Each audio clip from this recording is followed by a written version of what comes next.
And welcome back to All Over the Map. Thanks for tuning in.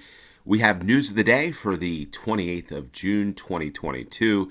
This is the GeoGuessr game that we play that features 5 news events of the day, and we got to find it on the map and locate where these things that have happened around the world actually are. It's my hope that people that aren't as familiar with the news would come explore and find out where this actually is, because oftentimes the news does not include the actual locations of this, and it's good to have a little bit of understanding about it. So it's a fun game. I created it, and we play it, and we're going to get into this as a no time limit moving allowed challenge. And as always, the play along link for news of the day is in the description below, as are the news articles from the game.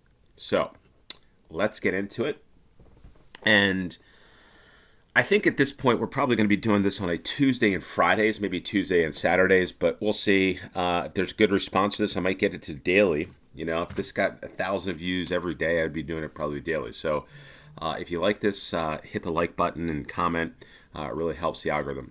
First round, we've got, I know that there's a follower that watches us. That logo is actually the coat of arms, I guess, of Lithuania. European flag, and maybe this is, comment down below, is this Vilnius or just I think this is the presidential palace in Lithuania.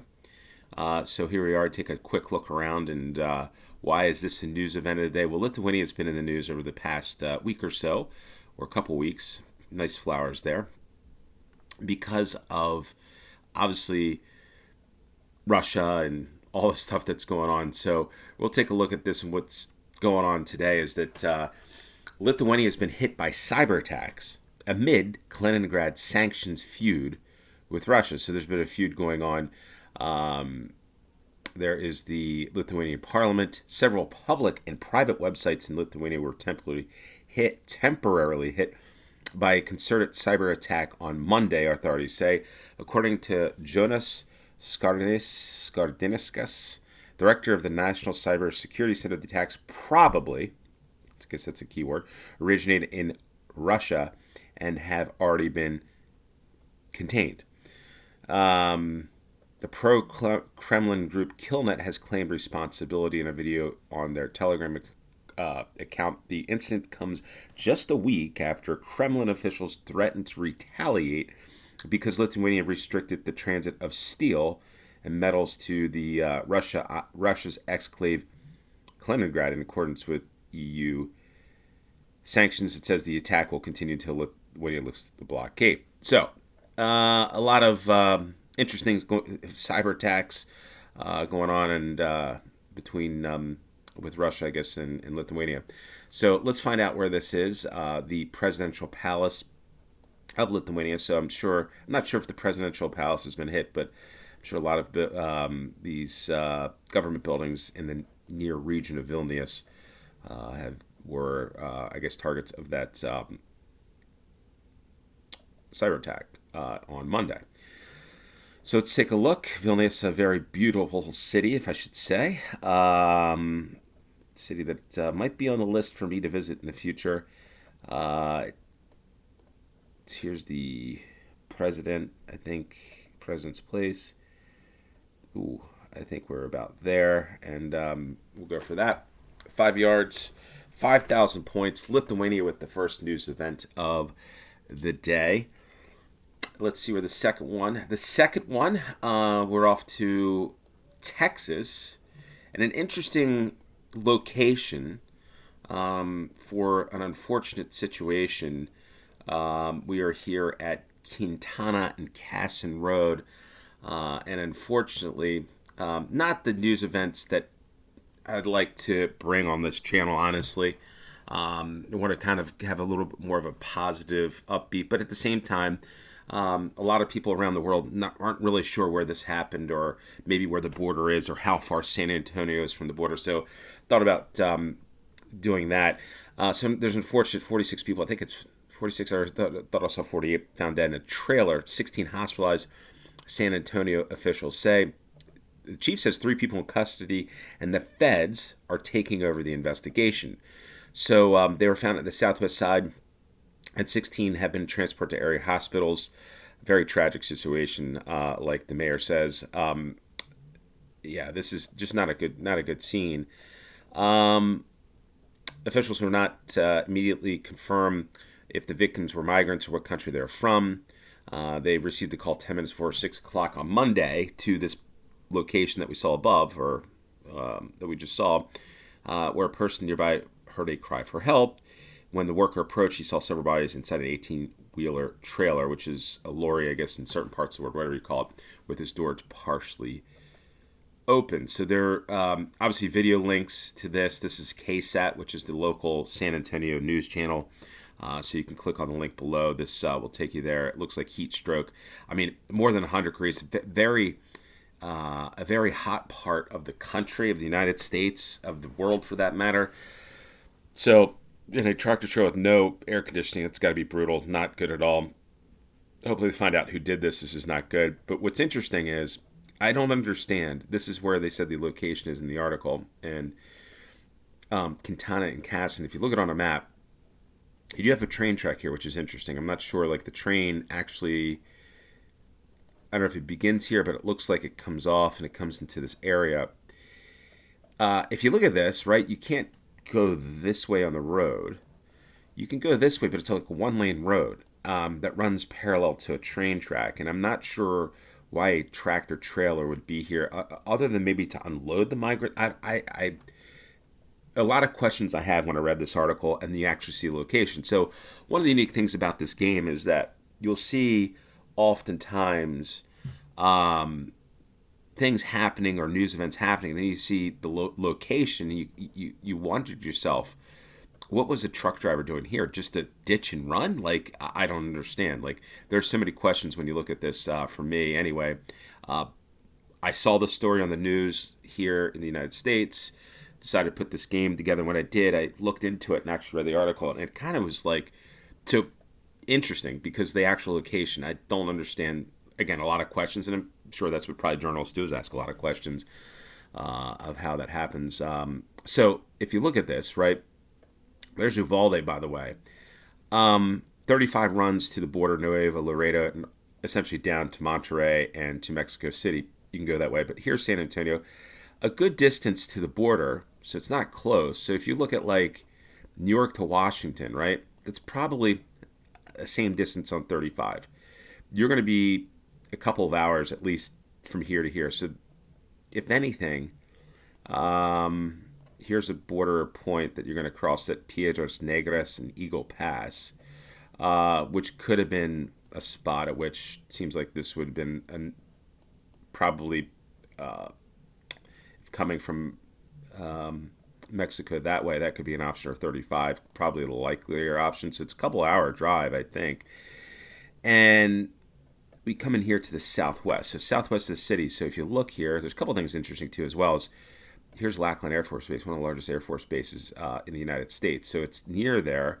And here's the train track. So if you look at the train track, it curves off of here. I think here's Quintana and Casson. So I guess maybe the train track does follow Quintana for a while, but this is where we are.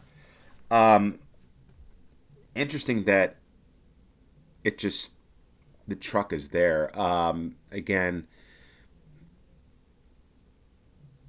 if you read this, it's interesting. I'd say that as to why they're there. And you see here, obviously when the picture was taken, it was probably winter time here, but nonetheless, unfortunate situation, terrible situation, and pray for all those that at least I will that suffered there. Don't want to see that, but wanted to give you some perspective on this news event because for me it's an interesting one that want you to ask more questions about it than you've at least I've seen in the news. Maybe you've seen more in other parts of the world. So let's go there for that news event, and we'll get on to the next one. Again, like I said, I want to try to stay positive at the same time. Maybe Tuesday, I'll say this, the Tuesday one that I've done now seems to have more seriousness. The Friday one seemed to be a little more, there's not as many, I guess there's always news events, but more I don't know how to say it, more easier to not as negative. I'll leave it at that. All right, so we're on to the next news event of the day, and we've got a gas station or petrol station. We got Say Petco. So Lanka. So obviously, if you see this, Lanka Fuels. This is Sri Lanka. The one thing I noticed is they don't put the let's go back to the beginning here. It doesn't look like the price is on here of what you're paying for the gas. I don't know if we go there, if we can go into there. It's an interesting tree, by the way. But why are we here? What's the deal with this? It looks like some gas tanks there, say Petco.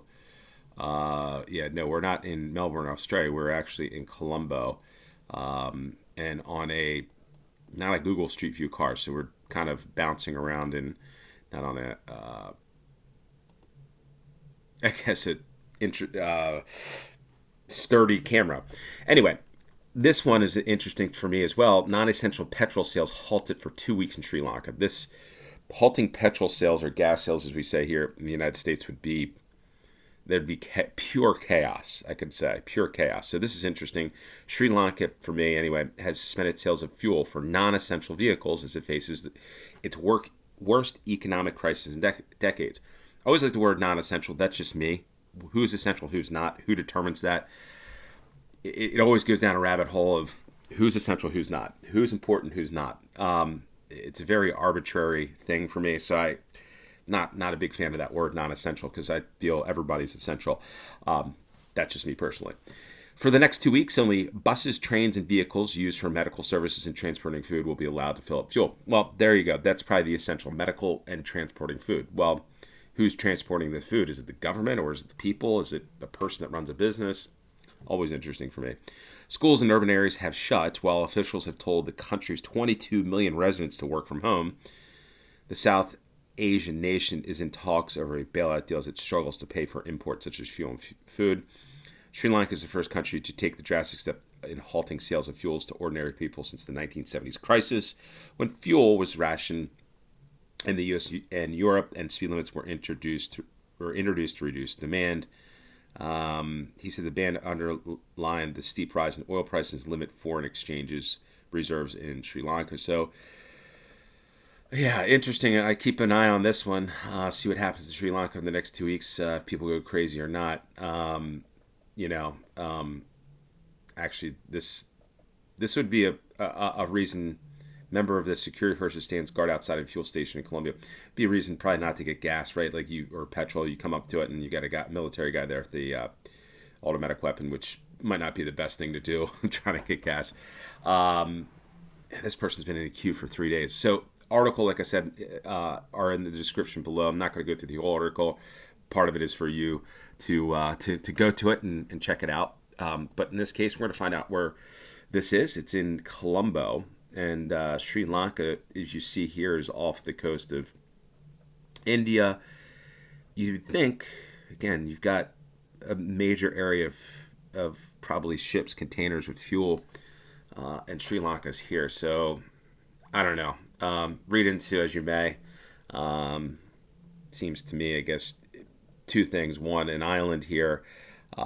So you're kind of cut off, obviously, from any type of... The shipping is the only way you're going to get it. So, again, interesting, the shipping lanes and shipping throughout the world and how that's been impacted over the past couple of years. All right, so I think in this one we're south of Colombo. As you saw, the city this is the compass, right? Yeah, to the north you see the tall buildings. I think we're down here on one of these roads. Fashion fabrics, the tea-board, the Sri Lankan tea-board.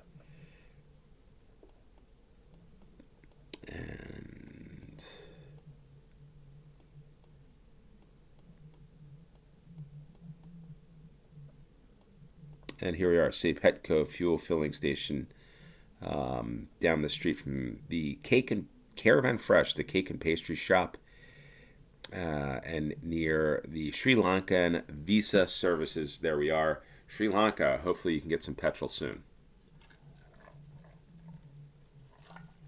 So we go off to the fourth round, and as always, we've got to the a lot, to a good segment of the viewers of this channel.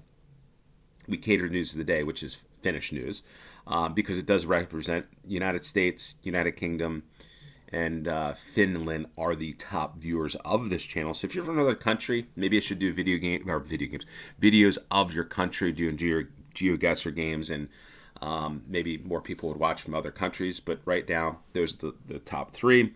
And so I'm going to bring you a Finnish news article, likely news of the day, give the Finnish people that consistently tune in some interesting stories. And this is another interesting story as it relates to the whole Russia-Ukraine war and, Lithuania, all that stuff's together. A lot of snow here, by the way. But we're looking at Fingrid, which is the electric company of Finland. Fingrid CEO said additional transmission capacity is needed to secure the supply of the Baltic region's electricity market. So these companies planned for a third electric line between Finland and Estonia. Fingrid, which is obviously a Finnish one, and Elering, which is the Estonian electric grid operator, have signed a letter of intent to begin planning the construction of a third subsea cable connection between the countries. Once completed, S-Link 3 connection beneath the Gulf of Finland will have an estimated capacity of 700 to 1,000 megawatts, according to the company. And expects to be the new link is expected to be completed by 2035. In mid-May, also, Russia cut off all electricity exports to Finland. There are no longer any electricity coming from Russia, which is interesting because there's a large border with Russia. So, again, another interesting article, another interesting thing for me, electricity. We talk about electric vehicles. The question I have for people from Finland that are watching, because I know people from Finland will watch and they will comment because they love Finland, is it says here the third line, I know there's a connection, will not be completed until 2035. That's 13 years on, right? 13 years on. And I know there's a lot of countries that want to sign on to 2030 for electric vehicles. My question is, do you own an electric vehicle in Finland? Okay. And in the winter, how long does the charge last? So if you charge your electric vehicle in Finland, and let's say you're in Oulu, how long can you drive? Can you drive from Oulu to Helsinki? And I want to know that because the thing I look about is electrical vehicles is great, right? Like Tesla and all that stuff. The question I have is, you get to winter or Arctic countries that rely on maybe some transportation like that. Is that possible? The other thing is you need electricity to provide for all the millions of vehicles coming onto the online, the electric vehicles. But if it's going to take a long time to just get the electricity, that could be a problem. So I just see that as an interesting, I guess, point because my wife and I talk all the time, electrical cars, it's just great and all that stuff. But honestly, you need a lot of charge to charge up a lot of cars, especially the United States. And where is that charge going to come from? It's going to come from a lot of maybe hydroelectric, maybe nuclear, maybe fossil fuels. You have to some way to create the energy to get there. So I find it interesting. And this, again, some things I've thought about in my mind. And this electricity firms, obviously you want to be, I guess, energy independent or energy dependent on a neighbor that's not maybe as hostile to Finland like Russia would be. So a good thing, but at the same time, it seems like it's going to take a while. So again, the question of the day is, do you own an electrical vehicle if you're from Finland? And how long does the charge last in the height of winter? Let's say, could you drive from Oulu to Helsinki on, I guess I don't think you could probably drive from one charge, and if there are stations. So any comments you have in that, comment down below. I'd love to hear from you. So let's find out where this is.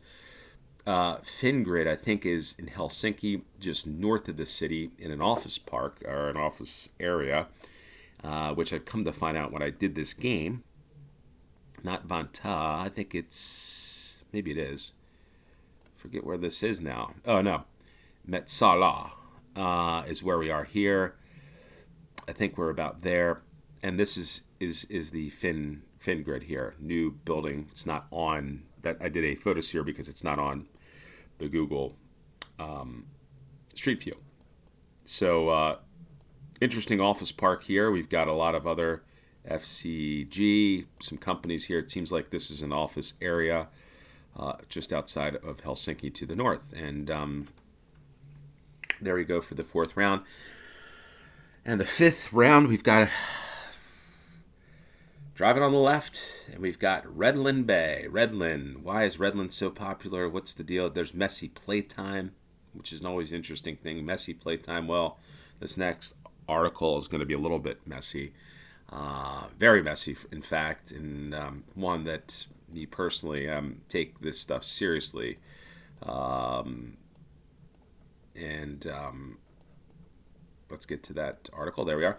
Drunk mayor crashes car after meeting families of drunk driving victims. I saw this and I was like, this is crazy. One, it just boggles my mind. Again, I don't know if Australian mayors make a lot of money, but I'm guessing that they do. There's Uber, there's Lyft, I don't know what else in Australia you have, but to me, this is like unacceptable. And residents are furious over an Australian mayor's drunk driving crash just 1 hour after she met with families of drunk driving victims. How is it even possible? Like, this is what I don't get, right? Like, this is just me, and maybe I had a little commentary on this news of the day, but how do you have a drunk driving crash an hour after meeting? It's like, were you drinking like that much, just several glasses of wine in 1 hour? Because listen, if you're mayor and you're meeting with drunk driving victims, the families, I should say, not drunk driving victims, but families of, I don't think you would want to be drinking around them. So then it says 1 hour, you drink several glasses of wine, which means Karen Williams just must have downed several glasses before crashing her car into a tree on Thursday night. Australia has one of the world's highest rates of car accidents caused by drunk driving, followed by the United States, Canada, and South Africa. Alcohol consumption is a key factor in 30% of road accidents in Australia, which is crazy.